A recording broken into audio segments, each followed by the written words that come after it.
Coming up this week on the GCN Racing News Show, Ineos Grenadiers have now won both the Dauphiné and the Tour de Suisse, but will they have too many chefs in their top-of-the-range mobile kitchen for the Tour de France, and will they be able to cope with the might of Pogačar and Roglič? We also have the return of Remco Evenepoel to winning ways at the Tour of Belgium, utter domination by UAE and Pogačar at the Tour of Slovenia, the Route d'Occitanie, and will Mark Cavendish race the Tour de France? We will be hearing from the man himself.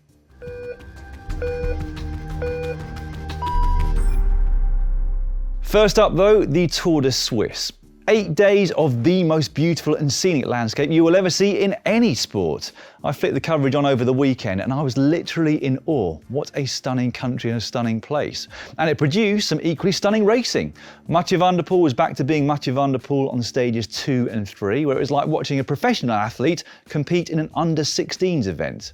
Stefan Bissegger took the second of 3 Swiss stage wins on day 4 from the break. Richard Carapaz got the ball rolling on his eventual overall success with a win on stage 5. Andreas Kron crossed the line second on stage 6, but he was later given the win because Rui Costa was going faster sideways than he was forwards. Rigoberto Urán took his first win in almost 3 years with a dominant time trial win on the penultimate day, but was unable to overhaul a very strong Richard Carapaz and Ineos Grenadiers on the 8th and final stage. That was won by Gino Mader, who managed to outsprint Mike Woods without getting out of the saddle. Now that is a brief summary of the race because we don't have any worldwide rights to show you all the race footage, but the key take home was that Richard Carapaz looked solid as a rock, whilst Eddie Dunbar stepped up so much he was not only able to guide his leader to victory, but also take the best young rider competition and 12th overall himself. Urán would take the second step of the podium with Jakob Fuglsang in third. So, a pretty good set of Tour de France preparation races for Ineos, who were the first team to win both the Dauphiné and the Tour de Suisse in the same year, since Euskaltel did it in 2005 with Inigo Landaluz and Aitor Gonzalez respectively. And according to Jacobo Hidalgo on Twitter, Ineos have become the first team to win 4 World Tour stage races in a row since that ranking was introduced back in 2005. Romandie, the Giro, the Dauphiné and the Tour de Suisse. So, brilliant performances by that team, by its leaders and its helpers, but the elephant in the room is the fact that Pogačar and Roglič were at none of those races. The last time Ineos won a stage race in which Roglič was competing was when they were still Team Sky 3 years ago at the 2018 Tour de France. The last time they won a stage race in which Pogačar was competing was never. They have never won a stage race which Pogačar has started. A mind-blowing stat when you think about it, and you can add to that they have won 19 stage races since that 2018 Tour de France, but neither Roglič nor Pogačar were at the start of any of them. With that in mind then, what are the chances of them winning this year's Tour de France? Well, they should be able to count on strength in numbers at least. Whilst Pogačar and Roglič will be the undisputed leaders of UAE Team Emirates and Jumbo-Visma respectively, Ineos will likely have former Giro winners Richard Carapaz and Tao Geoghegan Hart, former Tour de France winner Geraint Thomas, and a winner of almost every major one-week stage race in the sport, Richie Porte. Will the quadrant work better for them than the Trident did for Team Movistar? Time will tell. But on last week's World of Cycling, Killian Kelly got stuck into whether the numbers game will actually work. Well, I think it's fair to say that the team that Ineos will bring to the Tour de France is ridiculous. Barring accident over the next couple of weeks, their team will likely consist of former Tour de France winner Geraint Thomas, 2 former Giro d'Italia winners Richard Carapaz and Tao Geoghegan Hart, and Dauphiné champion and a podium finisher in last year's Tour, Richie Porte. That's half the team. Maybe they'll get assigned 1 domestique each. These are the kind of scenarios that I really love. So which of them have happened before? Okay, let's draw a line in the pro cycling history sand in 1969. That was the year when national teams finally stopped for good at the Tour de France.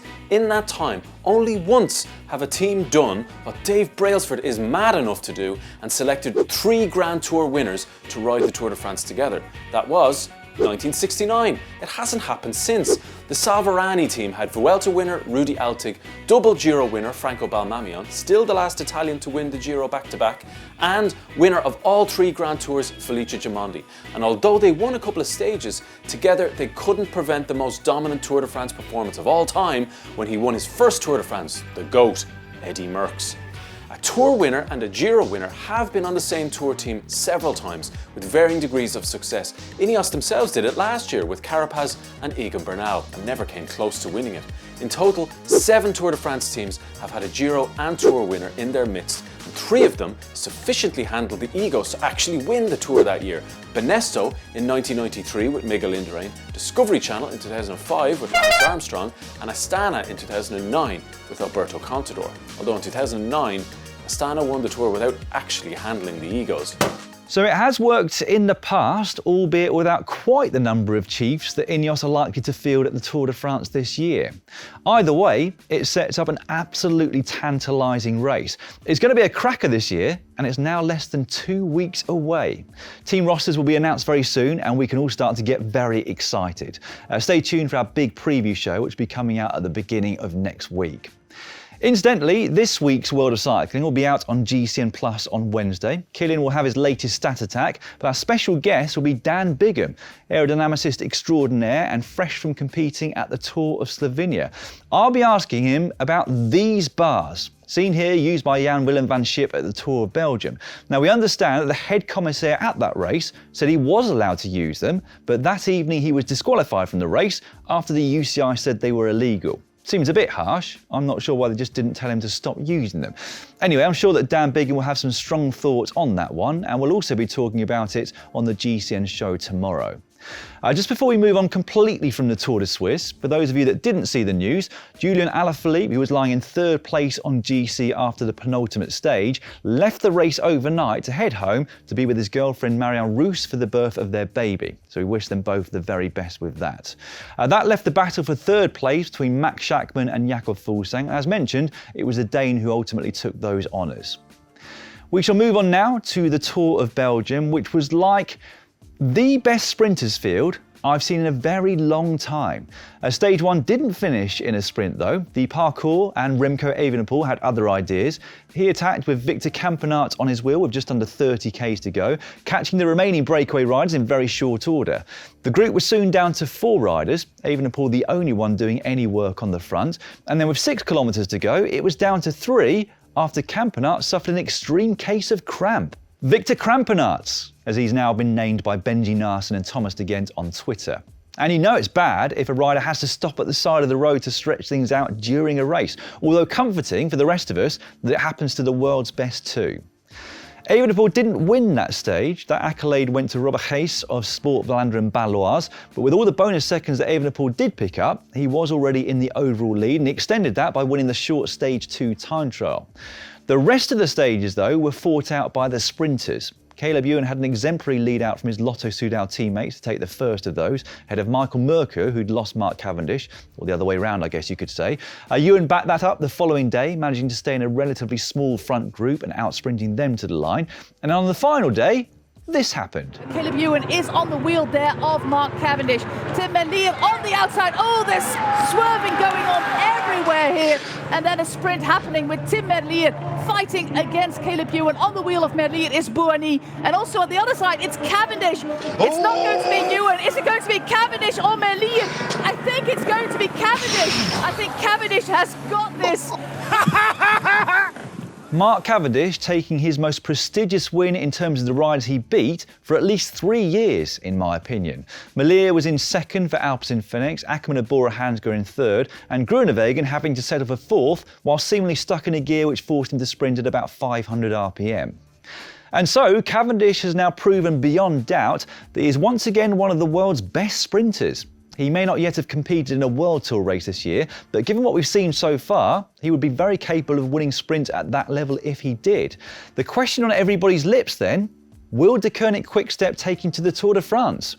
This Belgian interview was brave enough to ask him, whilst the person holding the microphone got a Zone 6 workout trying to track Cav's mouth. At the end of the day, it was all talked about. The reason the whole Tour de France came up, I didn't mention it. No. Patrick didn't mention it. I won in Turkey, all of a sudden the media starts talking about it.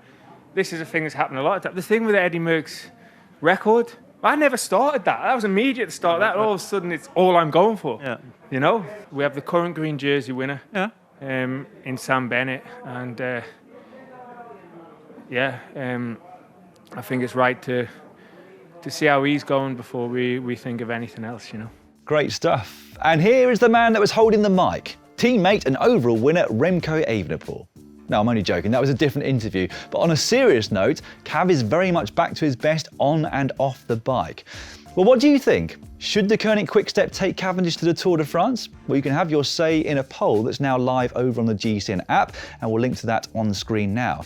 I personally think they should take him. Imagine the publicity they'll get if he wins a stage, or even if he doesn't. Love or hate Mark Cavendish, he's going to get everybody talking if he's at the race, and watching it too. And you've got to say his motivation will be through the roof right now, something his former lead-out man Mark Renshaw alluded to in this tweet. I feel sorry for whoever he has to train with over the next few days. #full gas. In the overall general classification in Belgium, it was a 1-2 for De Koenig Quick-Step, with Yves Lampaert finishing runner-up, and a 1-2-3 for Belgium, with Gianni Marchand of Tartaletto Isarex in third. Let's head over now to the Tour of Slovenia, a race that was bookended with sprint wins by Phil Bauhaus of Bahrain Victorious, who are still on fire, but which was dominated in the hillier middle stages by UAE Team Emirates. Tadej Pogačar couldn't wait to get his first stage win in his home tour. Stage 2 wasn't the hardest of the race, but he flew the nest on the big climb, which came with over 25 k's to go, and would cross the line well over a minute clear of the rest. It was a display of strength that was impressive, but also completely expected given the level of the field and, well, it being Tadej Pogačar. John Aberasturi outsprinted Mati Mohoric from a small group on stage 3, and then UAE Team Emirates got 1, 2 and 4 the following day. Pogačar looked like he could have quite comfortably taken another stage win, but he gifted it to teammate Diego Ulissi. Matteo Sobrero of Astana had another very impressive ride with 3rd place, Micah was 4th, and James Shaw of Ribble World Type was 5th, which is also where he'd end up on the GC. Maybe that result will be enough to see him back in the World Tour next year, and you've got to say, he deserves another opportunity at that level. The race, though, was all about Pogačar. A convincing victory, but one which doesn't really tell us an awful lot going into the Tour de France. The field wasn't the strongest, the climbs weren't the longest, but I think it's safe to say he's going to be fairly strong at the Tour, and still only 22 years of age. Absolutely incredible. What's coming up on GCN Plus this week, then? Well, it's not quite as quiet as you would imagine, given how close the Tour de France is now. The Adriatica Ionica starts tomorrow, and we will have daily coverage as live. Basically, the race isn't being produced live, but the organiser will send us the footage after the stages. We'll then get them voiced and then uploaded to GCN Plus as soon as we possibly can. Please be patient with us, though, on that one. We're completely beholden to the timings of the footage being sent through, and then the time it takes to upload a big file, which is why the short highlights, incidentally, at the Route d'Occitanie were delayed. I'll get onto that race shortly. But by the end of the Adriatica Ionica, if he finishes it, Simon Pelot of Androni will have had 29 race days in a 39-day period. He finished the Giro and most of the Tour de Suisse, and that sounds like quite a tough paper round. Also this week, we have highlights of Paris-Camembert, and then this weekend, we've got the French and Spanish National Championships live. For Spain, that's the men's and women's road races, whilst for France, it's the time trials too. There aren't many territory restrictions on those races, but there are some. So as ever, please check if they're available where you are. Next up, the Route d'Occitanie, or Route du Sud it was previously known. The French race was dominated by Spaniards this year. Antonio Pedrero of Team Movistar won the mountaintop finish on stage 3, taking the race lead, which he then kept through the final day. Jesus Herrada would take the second step at the podium for Team Cofidis, Oscar Rodriguez the third for Team Astana, Christian Rodriguez took 4th for Total Direct Energy, and there were a total of 6 Spaniards in the top 10 and 9 of them in the top 14. Andrea Vendrami had soloed to the win on the opening stage. Arnaud Demart took the only proper sprint the following day, whilst Magnus Cort also took a solo win on the 4th and final day. And finally this week, there weren't many women's races on, but Lorena Wiebes took her 7th win of the season at the Spa-Flanders Diamond Tour, the Team DSM sprinter outgunning Chiara Consonni and 21-year-old Amber van der Hulst. Now in other news, unfortunately, the Grand Prix of Quebec and Montreal have been cancelled for the 2nd consecutive year due to the coronavirus pandemic. But in much better news, Uno X are heading onwards and upwards. They're going to apply for a Women's World Tour licence for next year, and the plan is then to apply for a Men's World Tour licence in 2023. Right, that's all for this week. Give us a thumbs up if you enjoyed it. I'll see you all very soon. Goodbye for now.